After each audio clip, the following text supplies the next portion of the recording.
Ito ay isang pagpapatuloy ng ating unang content na paggamit po ng tissue.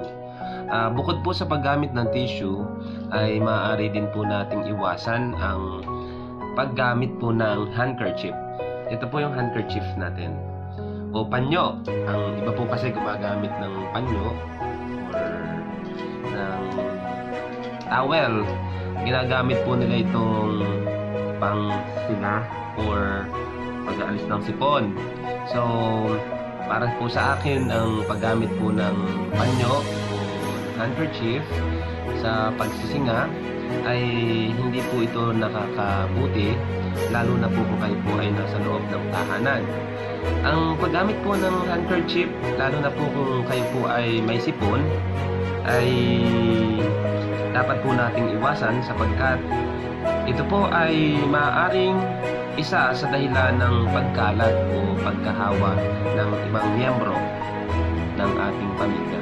Sapagkat ang ating pong nagamit na panyo or towel na ipinatong lang po natin sa isang tubalan o sa isang sulok ng ating tahanan ay isang magiging sanhi ng pagkakahawa-hawa ng sipon.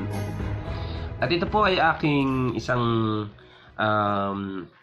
payo na sana po kung kayo po ay nasa tahanan din lamang ay huwag na po kayong gumamit ng panyo o handkerchief para suminga o umalis po ang sipon. Dumiretso na lang po kayo sa CR or may lababo po doon para po doon nyo idiretso ang inyong pagsinga. Linisan po ninyo ang inyong mga lababo o ang inyong sink, then hugasan po niya ng sabon.